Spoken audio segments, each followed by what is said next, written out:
Hello everyone.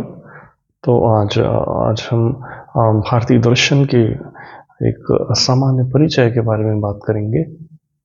और हमेशा की तरह हम पारिभाषिक शब्दावलियों को और साथ में कीवर्ड्स को, ये इन चीज़ों पर विशेष ध्यान देंगे। तो दर्शन के सामान्य परिचय की शुरुआती स्तर पर हम सबसे पहले दर्शन शब्द की उत्पत्ति के बारे में देखेंगे। तो दर्शन शब्द जो है वो संस्कृत भाषा की दृश्य धातु से इस शब्द की उत्पत्ति मानी गई है। और इस शब्द दृश्य शब्द का मतलब होता है देखना। तो भारतीय दर्शन हमें जीवन को एक विशेष रूप से देखने की कला सिखाता है। और देखने की कला इस रूप में कि जैसे मान लीजिए कोई ऑब्जेक्ट हमारे सामने से गुजर रहा हो, और उस ऑब्जेक्ट के गुजर जाने के पश्चात भी यदि उसकी छवि हमारी चेतना पर यथावत है और हम निरंतर उस विषय को निरंतर हम सोच रहे हैं, उस पर विचार कर रहे हैं, तो भारतीय दर्शन हमें ये सिखाता है कि हम इस तरीके से हम जीवन जीने की कला नहीं जानते हैं, और ये जीने का सही तरीका नहीं है। और भारतीय दर्शन मुख्य रूप से अनासक्त भाव, साक्षी भाव या दृष्टा के तौर पर जीवन जीने के लिए हमें प्रेरित करता है। तो दर्शन के दर्शन शब्द के अर्थ को यदि हम देखें तो भारतीय दर्शन में दर्शन जो देखना है वो इन्हीं अर्थ में कि हम अपने देखने के साथ अपने आप को इस तरीके से संलग्न ना कर लें, इस तरीके से संबंधित ना कर लें कि हम वस्तु से अपने विषयी से पृथकता ना समझ पाए। तो दर्शन हमें ये सिखाता है, और दर्शन का मतलब ये है। और इसके समान अर्थों में हम पाश्चात्य सभ्यता में, पाश्चात्य देशों में दर्शन की समानार्थी के रूप में फिलॉसफी शब्द का उपयोग किया जाता है। और फिलॉसफी जो है वो एक ग्रीक वर्ड है जो कि फिलॉस और सूफिया से मिलकर बना हुआ है। तो फिलॉस और सूफिया से मिलकर फिलॉसफी बना, जिसमें फिलॉस का मतलब होता है आपका ज्ञान, फिलॉस का मतलब होता है प्रेम, और सोफिया का मतलब होता है ज्ञान। तो ज्ञान के प्रति प्रेम को हम फिलॉसफी कहते हैं। Love of wisdom, love of learning, ये फिलॉसफी कहलाती है। और जब हम ये दोनों फिलॉसफी और दर्शन भारतीय और पाश्चात्य दोनों के हिसाब से हमने इनकी परिभाषा देखी। अब जो दृश्य धातु जिसका मतलब होता है देखना, तो जब हम इसके अर्थ की बात करें, इस दर्शन शब्द की उत्पत्ति के बारे में जिसका अर्थ है देखना, तो उस देखने के इस देखने के साथ ही हमारे समक्ष कुछ प्रश्न उत्पन्न होते हैं कि हम क्या देखें, क्यों देखें और कैसे देखें। तो इसके विकल्प के रूप में देखें तो जैसे हम बात करते हैं हम क्या देखें, तो क्या देखें के तौर पर हमारे पास इस फिजिकल वर्ल्ड को भी देखने का विकल्प मौजूद है। और हम उस किसी जो दर्शन का मूल, भारतीय दर्शन का जो मूल बिंदु है, जो आध्यात्मिक और किसी सुप्रीम पावर की निरंतर खोज और उसकी बातें करता है, तो हम उस सुप्रीम पावर को भी देख सकते हैं। और इसके अलावा हम जब इस प्रश्न पर विचार करें कि हम कैसे देखें, तो कैसे के ऑप्शन के रूप में हम अपने फिजिकल आई के द्वारा देख सकते हैं।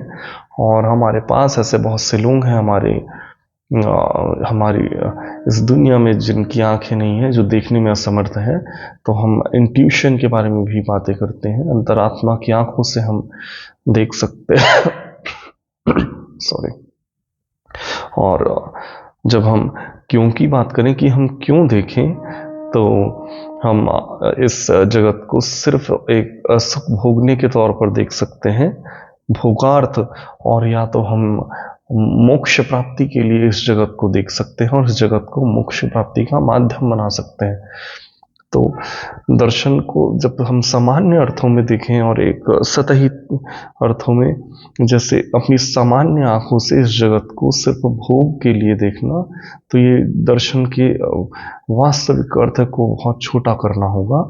जबकि इसके मूल अर्थ पर जाएं तो दर्शन की जो व्याख्या है वो हम इस रूप में करें कि अपनी अंतरात्मा से इस जगत इस जगत को, उस सुप्रीम पावर को और मोक्ष के लिए देखना, तो ये दर्शन का वास्तविक और मूल अर्थ है।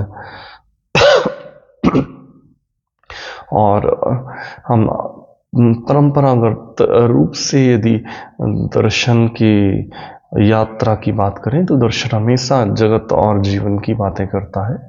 जगत की उत्पत्ति कैसे हुई, जीवन की उत्पत्ति कैसे हुई, जीवन का लक्ष्य क्या है, जीवन का के उद्देश्य क्या है, इसका अंत कैसे होगा, इस जगत का अंत कैसे होगा, इन सभी प्रश्नों पर दर्शन विचार करता है।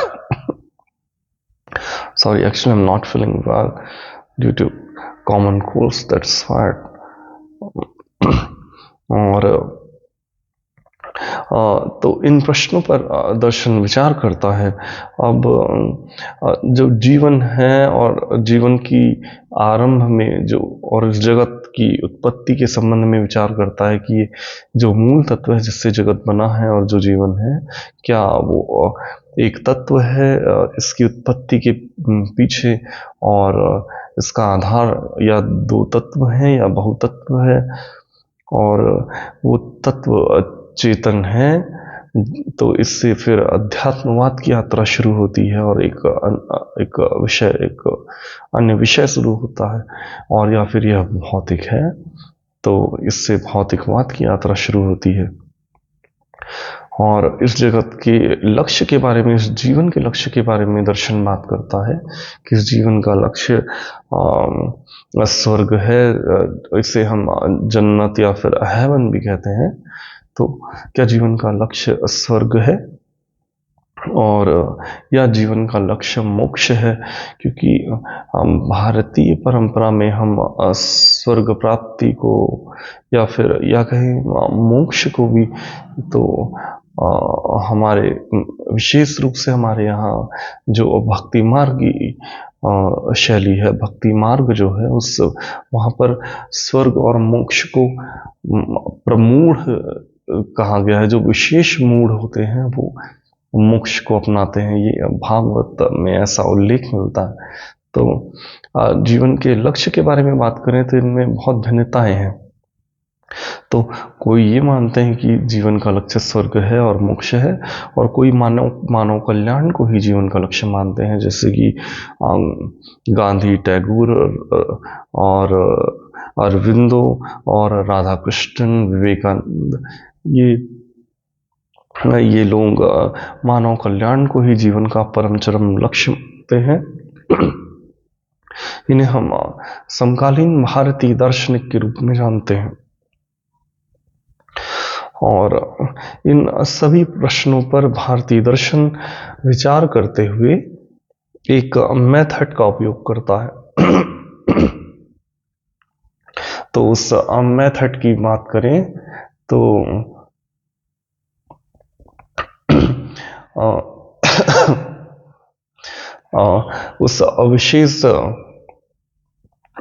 उस विशेष रूप से इन प्रश्नों पर विचार करते समय वह भारतीय दर्शन तार्किकता, बौद्धिकता और सर्वांगीणता और मूल्यात्मकता और निष्पक्षता और समीक्षात्मकता, व्यापकता और आलोचनात्मकता, तो इन विभिन्न बिंदुओं पर ध्यान देते हुए इन प्रश्नों की उत्तर की खोज करता है या इन प्रश्नों के बारे में विचार करता है।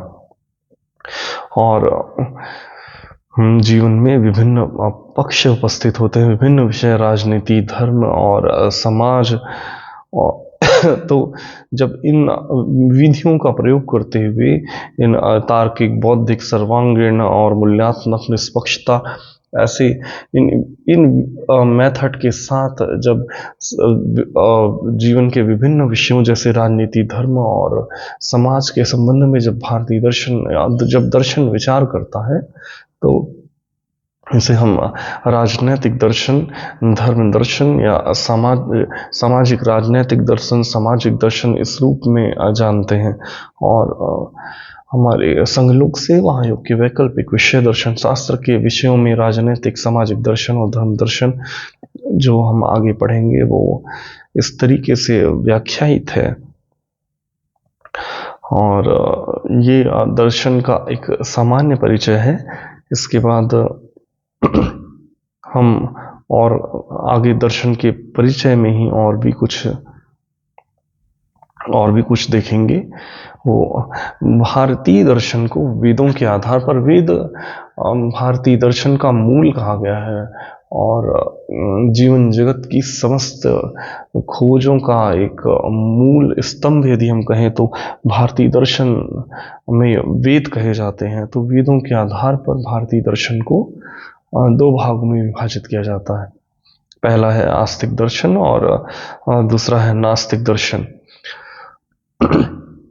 और आस्तिक दर्शन को हम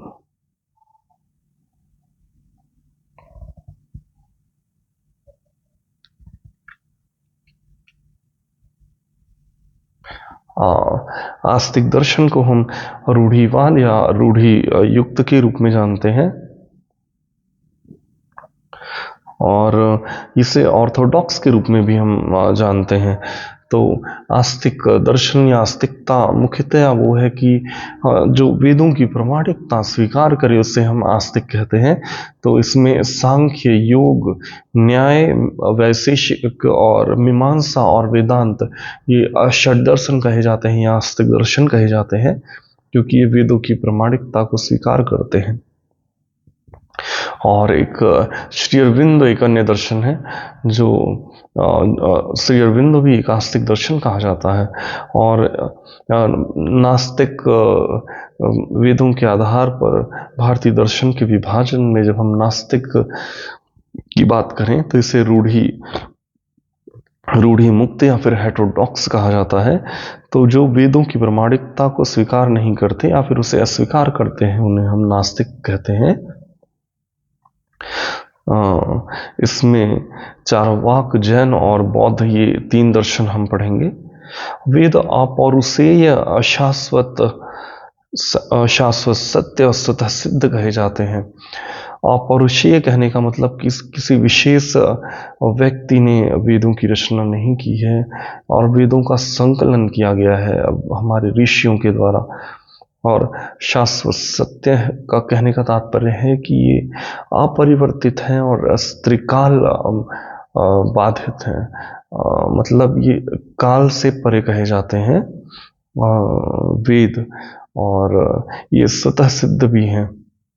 और जो वेदों की ज्ञान के ऊपर उसको सीखते हुए अपने जीवन को जीता है तो वो ये अनुभव कर सकता है कि इसमें जो शाश्वत सत्य की बात की गई है उसकी प्रामाणिकता को हम स्वयं परख सकते हैं।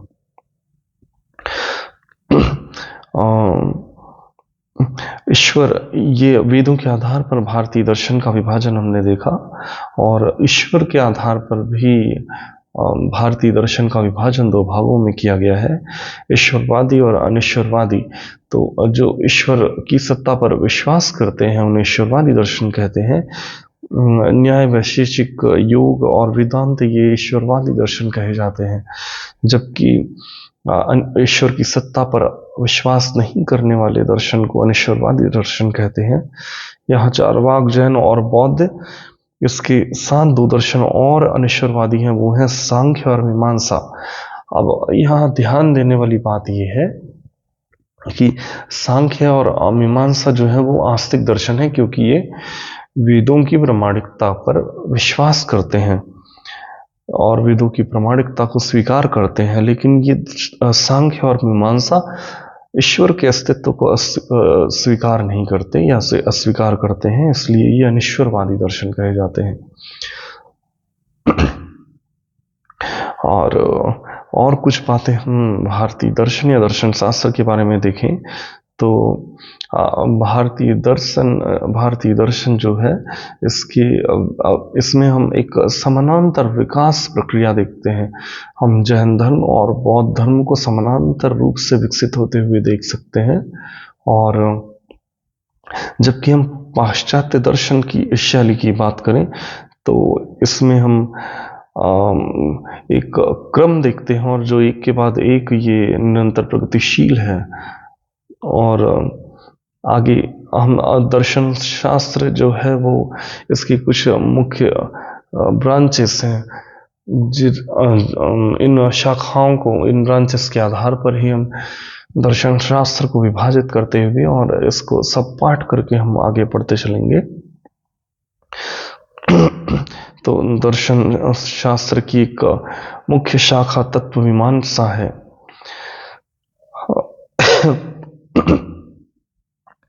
तो तत्व मीमांसा दर्शन शास्त्र की एक प्रमुख शाखा है।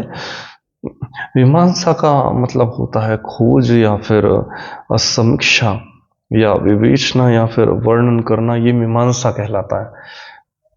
और तत्व की बात करें, तत्व मीमांसा को हम यहाँ डिस्क्राइब कर रहे हैं। तो मीमांसा तो होता है खोज या फिर वर्णन या समीक्षा या विवेचना, और तत्व की बात करें तो तत्व है हमारे पास, या तो वो जगत हो सकता है या वो जीव हो सकता है, जैसे मतलब हम, और या फिर वो ब्रह्म हो सकता है। तो तत्व के रूप में ब्रह्म, जीव और माया की बात करें हम, या जगत, ईश्वर और आत्मा की, तो तत्व, ये तत्व हैं। और जब तत्व में दो और विशेषण है, वो ये कि जब ये तत्व भौतिक हों तो यहाँ भौतिकवाद है, और जब ये तत्व चेतन हो तो यहाँ अध्यात्मवाद कहलाता है ये। तो और यही तत्व जब जगत और ईश्वर या फिर हम आत्मा की बात करें, तो जब हम यहाँ एक तत्व की बात करें तो यहाँ एक तत्ववाद होता है, और दो तत्व की बात करें तो द्वैतवाद होता है, और जब यहाँ हम अनेक तत्व की बात करें तो हम अनेकांतवाद पढ़ते हैं। और जब हम इस तत्व को चेतन के रूप में देखते हैं तो जहाँ अध्यात्मवाद हम पढ़ते हैं, तो अध्यात्मवाद के साथ ही और चेतना के रूप में जगत, ईश्वर और आत्मा को देखने के साथ ही चेतन के जो सार तत्व हैं, चेतनता के जो मुख्य प्रॉपर्टीज हैं, जो उनके गुण हैं, जैसे कि सुख, दुख और आनंद, ये सब हम चेतना के साथ ही अध्ययन करते हैं। और ये तत्व मीमांसा थी। और हम एक और विषय हम देखेंगे, वो है इसका एक दर्शन शास्त्र की एक और मुख्य शाखा है ज्ञान मीमांसा। मीमांसा का मतलब वर्णन, विवेचना और खोज। यहाँ भी मीमांसा वही है, और ज्ञान मीमांसा में ये है कि हम ज्ञान का स्रोत क्या है, इसकी हम व्याख्या करते हैं, इसकी खोज करते हैं दर्शन शास्त्र में, कि ज्ञान का स्रोत क्या है, और ज्ञान के साधन क्या हैं, ज्ञान का स्वरूप क्या है, ज्ञान के प्रकार, उसकी सीमाएं क्या हैं, और ज्ञान की प्रामाणिकता क्या है, वो प्रामाणिक है या अप्रामाणिक है, उसकी सत्यता कितनी है। तो ज्ञान मीमांसा में हम इन प्रश्नों की खोज करते हैं।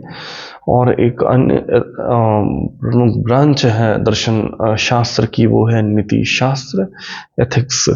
तो नीति शास्त्र में हम मुख्यतया सामान्य मानव के आचरण की बात करते हैं, कि सामाजिक जीवन में सामान्य मानव का आचरण कैसा होना चाहिए, हमें नीति शास्त्र सिखाता है और हमें उचित अनुचित की सीख देता है। उचित क्या है, क्या हमें करना चाहिए और क्या उचित नहीं है, या हमें जो नहीं करना चाहिए, जो अनुचित है। और इसके बारे में कि ये उचित है और इसे करना चाहिए, या ये अनुचित है, इसे नहीं करना चाहिए, तो इसके लिए इसके निर्धारण की हम बात करें तो कानून, धर्म, समाज और इसका, जब हम कोई ऐसा कृत्य करते हैं तो उसका जो परिणाम है वो स्वयं ये निर्धारित करने में बहुत सक्षम है कि ये कार्य करने योग्य था, उचित था या अनुचित था।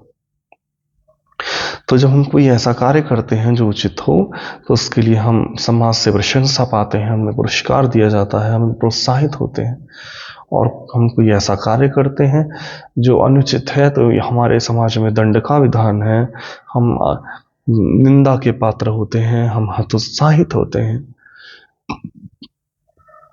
ये सब चीजें हम नीति शास्त्र में पढ़ते हैं, जो एक प्रकार की हमें नैतिक शिक्षा देता है। और एक और महत्वपूर्ण दर्शन शास्त्र का, भारतीय दर्शन का एक बहुत महत्वपूर्ण विषय है, एक बहुत महत्वपूर्ण बिंदु है, वो है कर्म सिद्धांत, जो इसकी स्पाइन ऑफ फिलोसफी कहा जाता है, Indian philosophy, spine of Indian philosophy कहा जाता है इसे। तो कर्म सिद्धांत को मेरुदंड की संज्ञा दी गई है। तो कर्म सिद्धांत की परिभाषा और बहुत सामान्य इसका अर्थ ये है कि हमें अच्छा कर्म का परिणाम अच्छा होता है और बुरे कर्म का परिणाम बुरा होता है।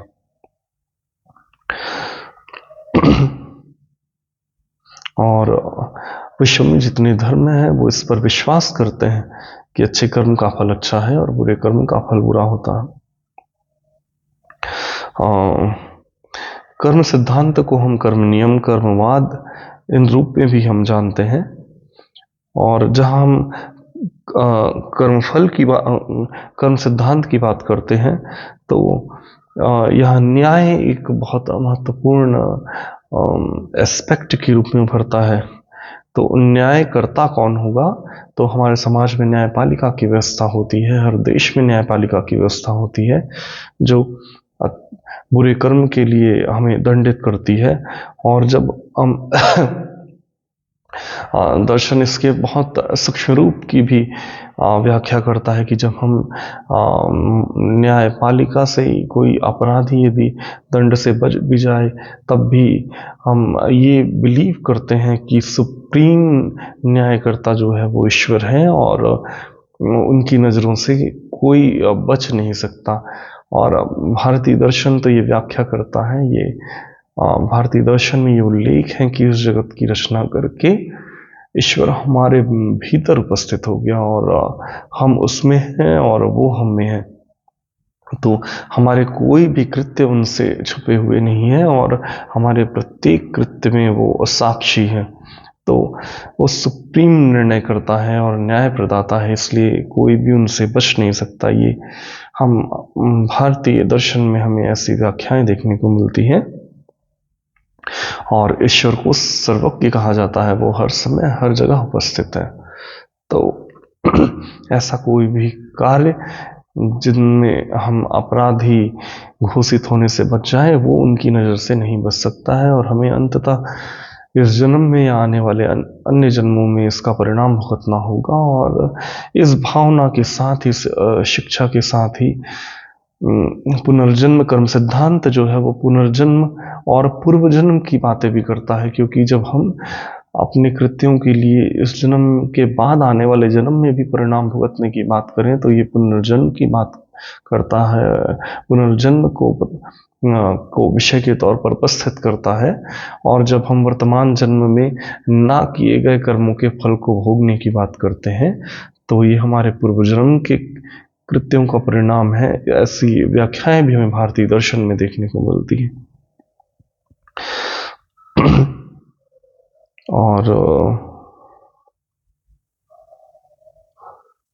और हम दर्शन के सामान्य परिचय के रूप में और कुछ और पॉइंट यदि छूटे हो, मैं एक बार चेक कर लेता हूँ।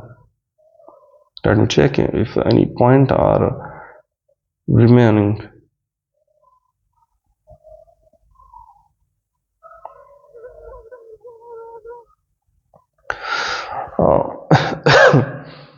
तो कर्म सिद्धांत जो है वो पुनर्जन्म, पूर्व जन्म, ईश्वर और आत्मा की अमरता, क्योंकि जब हम अगले जन्म में कर्म के परिणाम को भुगतने की बात करते हैं या वर्तमान जन्म में पूर्व जन्म के कृत्यों को भुगतने की बात करते हैं, तो ये आत्मा की अमरता के सिद्धांत को भी ये प्रस्तुत करता है।